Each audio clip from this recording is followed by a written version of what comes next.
Hello my friends and welcome back to the rabbit hole. Today's video is going to be what's new in skincare for April.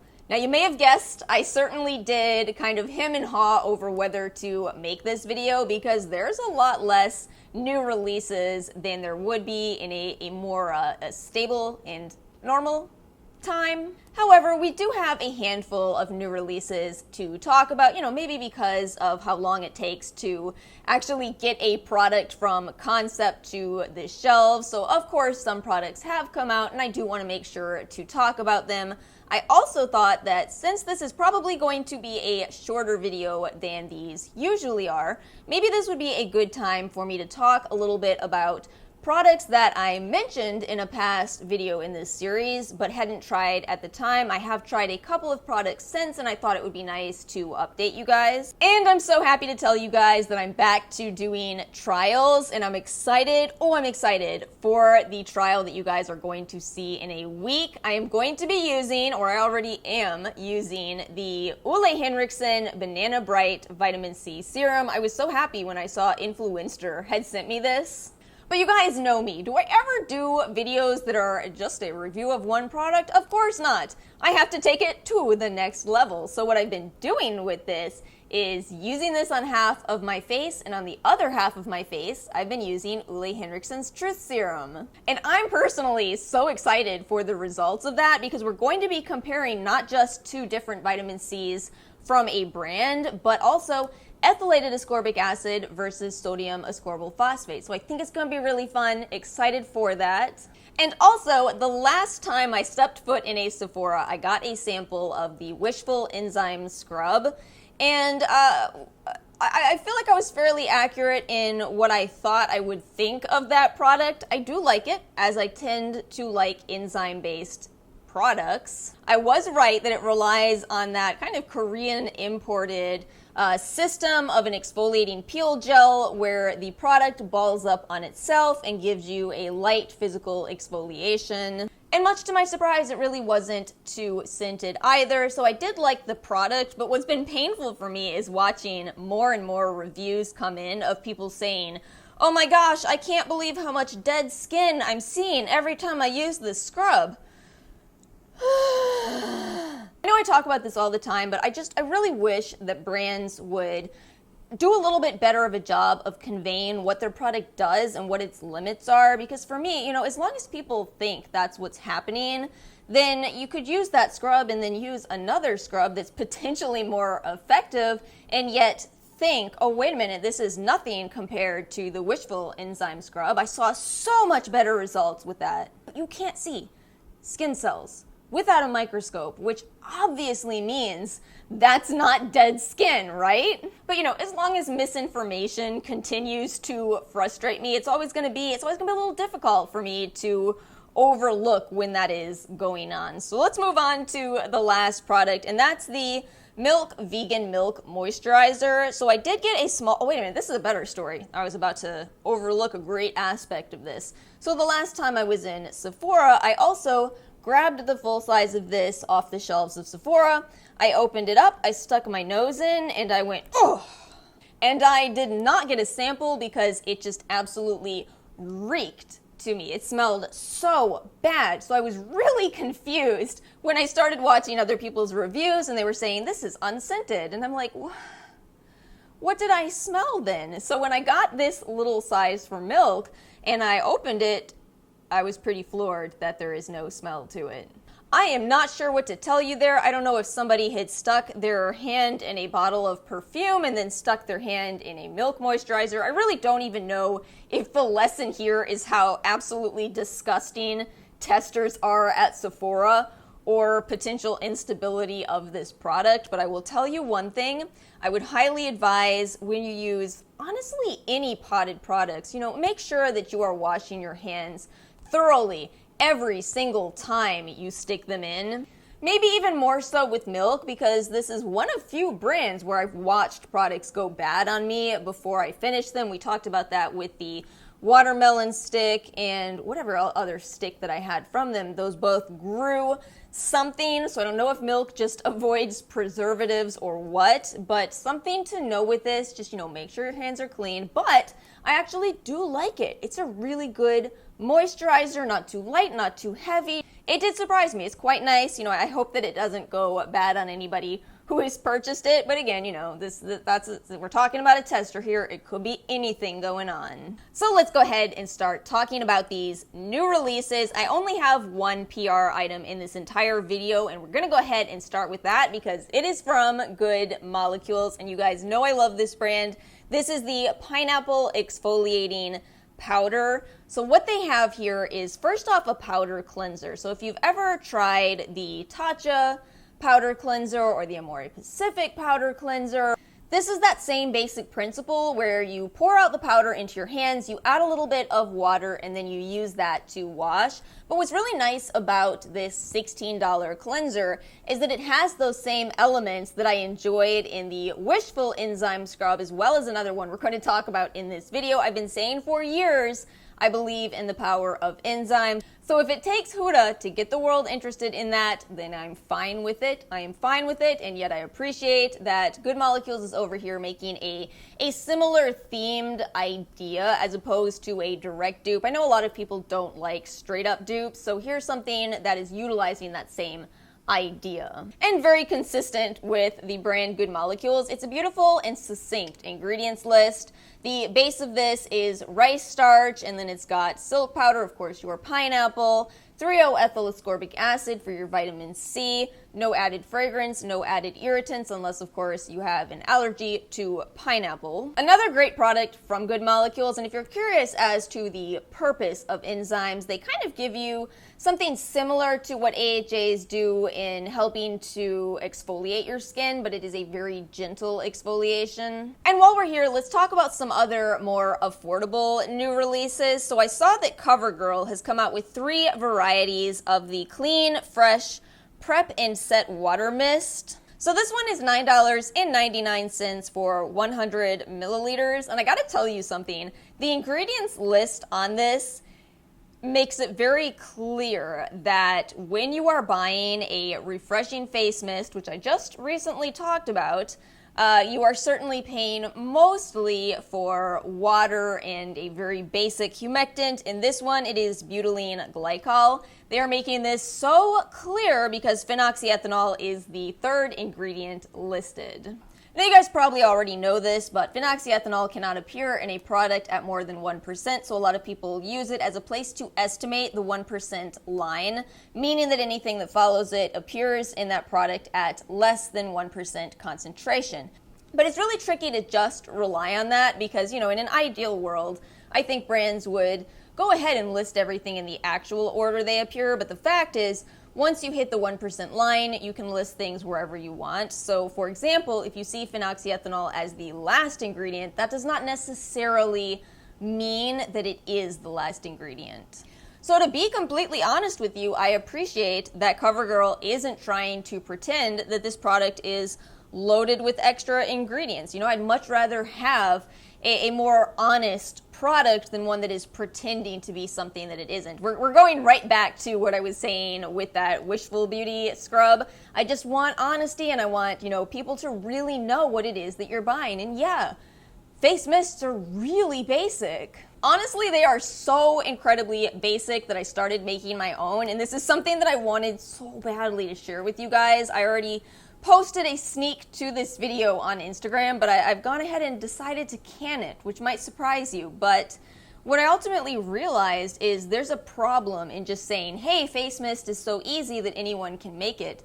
And that is, you have to be comfortable adding preservatives to your face mist, and you have to understand pH, and you have to understand ingredient combinations. So for as simple as face mists are, and they truly are very simple, I don't know if I recommend you make one.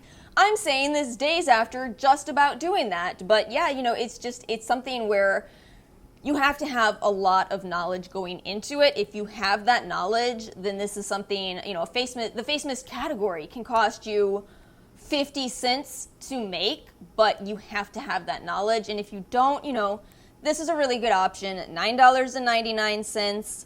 CoverGirl is a cruelty-free brand. They do have some extra ingredients in here, such as cucumber, also some amount of fragrance if that's a concern for you. But yeah, overall, it looks like a just fine face mist. On a little bit less positive of a note, I also noticed that Pacifica has come out with a couple of products geared towards acne-prone skin, such as myself, but after looking at them, especially the Acne Warrior Clearing Astringent, oh, I am so disappointed. See, I typically love Pacifica, at least until they discontinue my favorite products, which happens way too much with this brand. But what they had here, they were saying in the description, Pacifica's Acne Warrior Cleansing Astringent is witch hazel and maximum strength salicylic. So I got really excited about this because maximum strength salicylic is what I use, which is 2%. But to have it in a base of alcohol is the second ingredient, witch hazel, peppermint oil, fragrance, what are you doing? This is going to be such a disaster for so many people with acne-prone skin. It's just way too strong. You don't want to use all of those ingredients together in your very first step after cleansing, or at least I should say I don't. What I've discovered for me, and I get this question a lot, so I'll answer it once and for all. So people often ask me why I prefer the Ordinary or the Inky List BHA over Paula's Choice 2% BHA. And the simple reason is that immediately after cleansing, my skin always feels a little bit dry because that's the skin type that I have, dry and acne prone. But I found that for me, it is better for me to target the dryness very quickly, which is why I use a hydrating toner, and then later I bring in my anti-acne ingredients such as the BHA serums. It just works better for me to be kind of babying my skin while also targeting acne. So yeah, to me, it looks like something that could potentially work for a little while, but because of how harsh it is, I don't think it is good to use something like this long term.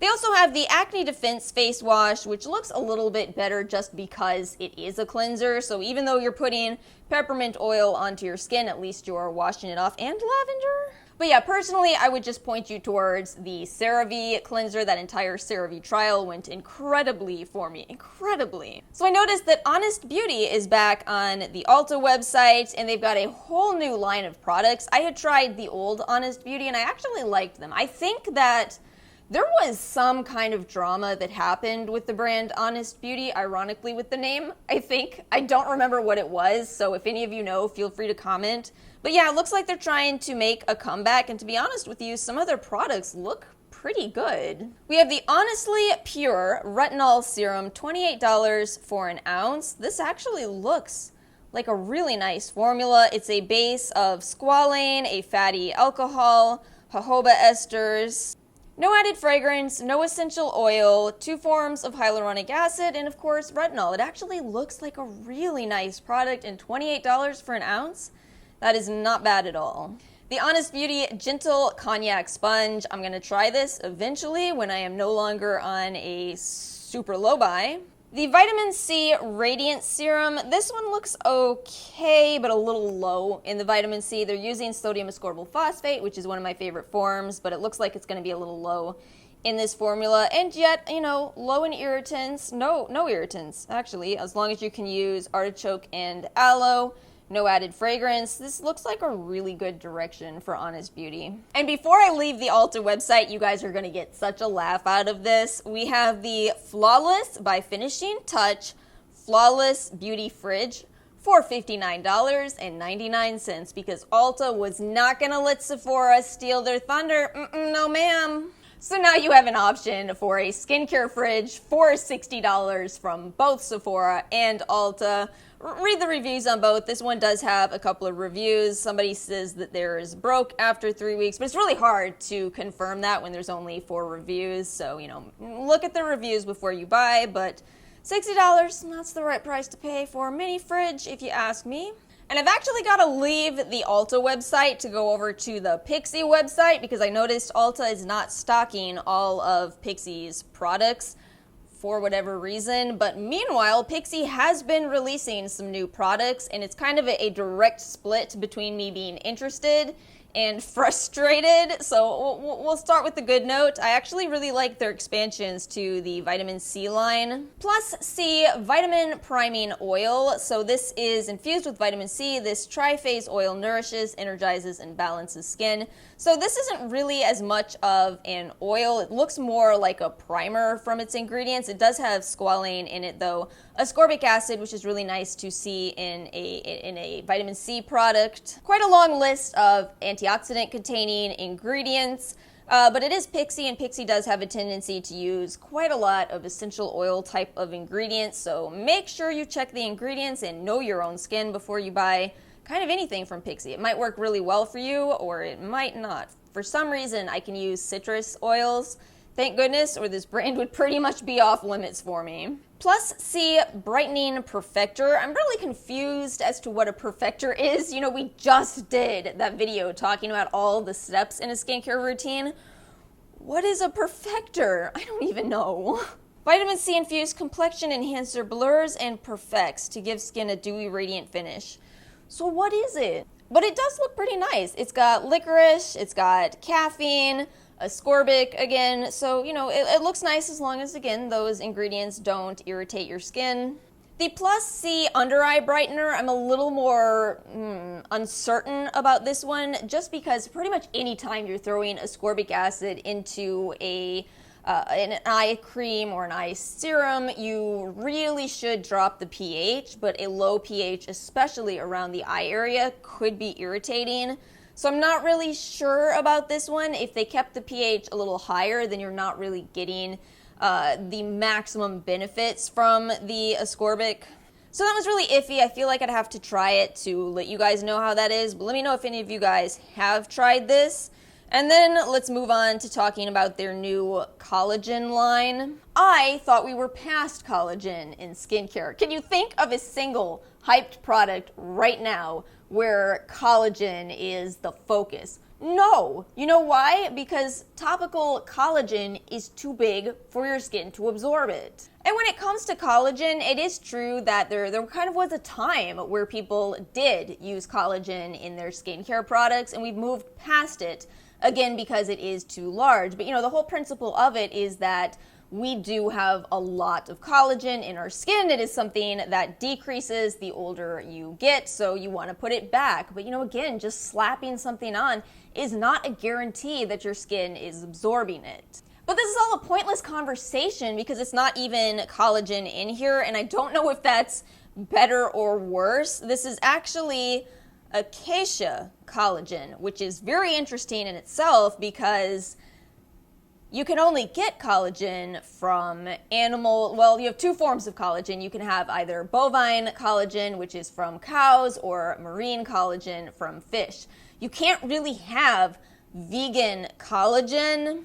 You kind of can, in the same way as, you know, you can't really have vegan milk, but you certainly can have almond milk, which acts a lot like milk. You can put it in cereal, you can put it in your smoothie, you can drink it, but it's really not milk, it's really almond juice. Also, this is the proof of me going to the bad place. So I guess we really have a situation where, you know, this is meant to be a replacement for something else, kind of like the Ordinary's marine hyaluronics. That is not a hyaluronic acid product. Instead, it is a substitute for hyaluronic acid. For people that don't like it, this could potentially be a collagen replacement for people that are not comfortable using products from animal sources. But nonetheless, the question remains, but what does it actually do for your skin? And moreover, is it really worth it to add this into your routine, or should you be using something else with perhaps more science behind it, more research to validate that it really does give your skin benefits?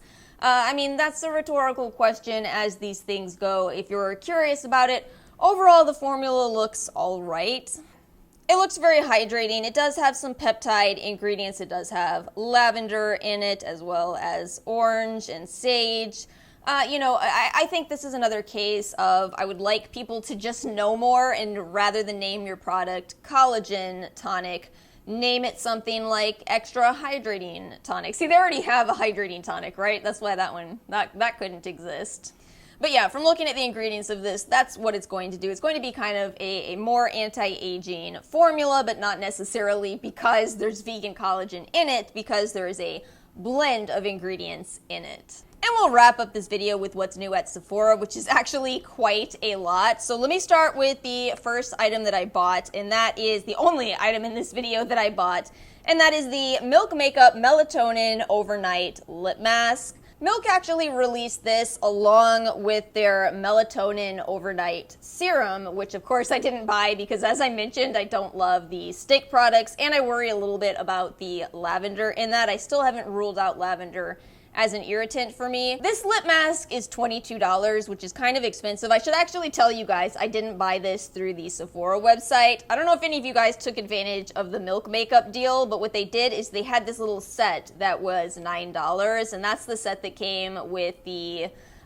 Milk Makeup Moisturizer, as well as a Kush Mascara, as well as the lip and cheek. So I snatched that up, and when you grabbed that, they sent you a $9 coupon. So I was able to get this for $9 off, which seemed like a good way to try it. I do love my lip products. And I want to say, when it comes to melatonin, this is something where I think there could be more research, but there isn't no research. It actually does have antioxidant properties, potentially anti-aging properties, needs more research again, but could be promising. I'll go ahead and link some of the research in the description box below. But yeah, I gotta say, I have been enjoying this. This is the exact type of lip mask that I love, very creamy, actually reminds me quite a lot of the Laneige, although maybe even creamier. It is a very, very heavy texture, but so perfect for overnight use. You really do wake up with much softer lips. I kind of really love it, but I acknowledge it is pricey. So this is the other cleanser I was excited about, the Josie Maran Pineapple Enzyme Pore Clearing Cleanser. This one is $28, and if you're interested in this, you can actually grab it for 25% off on the Josie Maran website right now. I don't know how long that will last. But this is yet another option for an enzyme-based cleanser, and this one says it is a gel consistency. Really nice ingredients list here. If you know the Josie Maran brand, it is certainly more clean in nature, and this is a clean product. For reasons that I truly can't wrap my brain around, that doesn't mean fragrance-free, but again, for me, fragrance is typically fine in a cleanser. You've also got lactobacillus ferment in here, so you've got some probiotics, which are really nice to have in a cleanser where you wash away both bad and good bacteria to restore some in that cleansing step. Some of the good bacteria is very beneficial. So yeah, it looks quite nice. Then we have the Glow Recipe Watermelon Glow PHA and BHA Pore Tight Toner, and I actually am really excited about this. And this is important because I think that, I've said this before, there's so many new AHA products being released that if you're buying all of these products that have so much hype around them, you make an entire routine out of hyped products, you are probably way overusing the AHAs to the point where you could damage your skin. Yo, my chameleons could tell you about this. They really should run an ad, a Dare style ad of what can happen to you if you over exfoliate your skin. A public service announcement from Alice in the Rabbit Hole. Don't over exfoliate. So I really love this idea of still giving you BHAs, but not overdoing it with AHAs. PHAs are, again, more gentle. Even if you can't use AHAs, it's possible for you to be able to use PHAs. But all that said, we are talking about Glow Recipe, which does tend to be a very fragranced brand, so it may not be for everybody, and yet overall, I think this looks quite nice. It's in a base of cactus and watermelon extract, glycerin hyaluronic. There's your gluconolactone, one of the PHAs. It looks quite nice, willow bark as the BHA. And then new from Fresh, we have the Rose Deep Hydration Oil Infused Serum. You know what? I was thinking about this, and I kind of feel like Fresh is the slightly more grown-up Glow Recipe.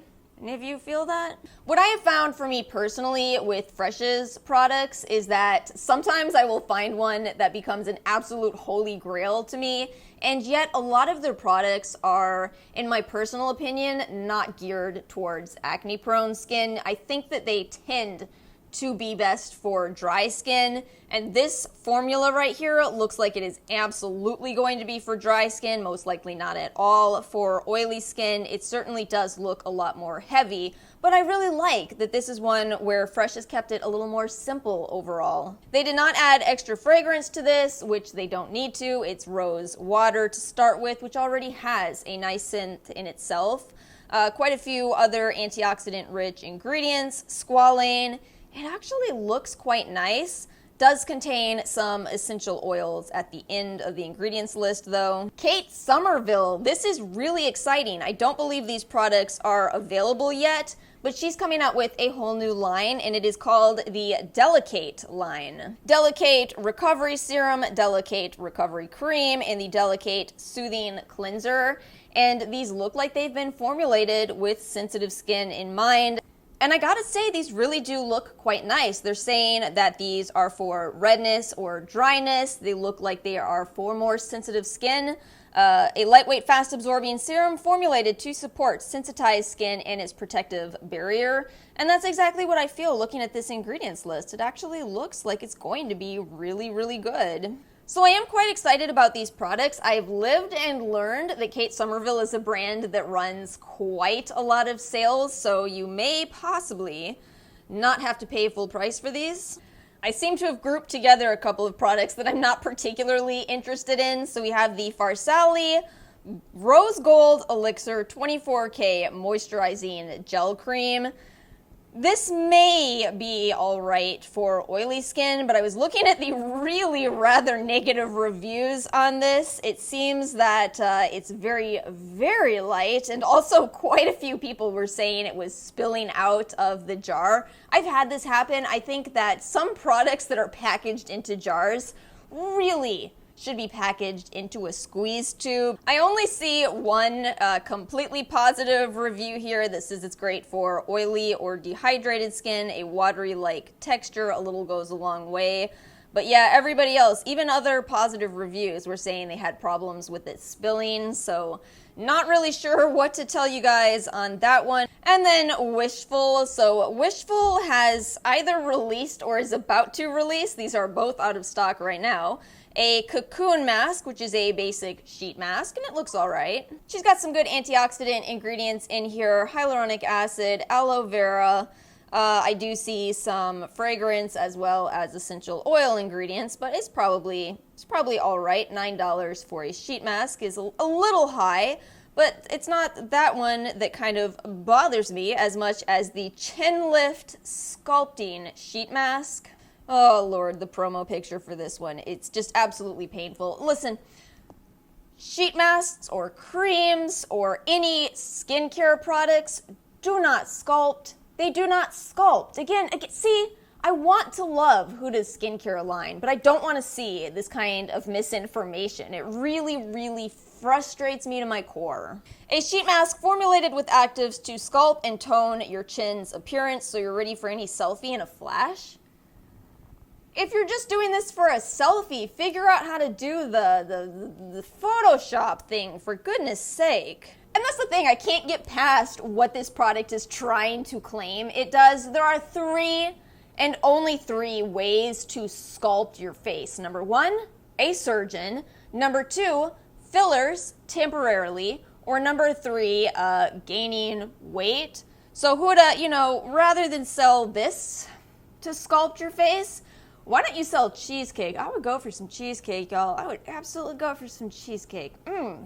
Let's wrap up this video with a couple of kits. So we have the Drunk Elephant Bear With Us kit.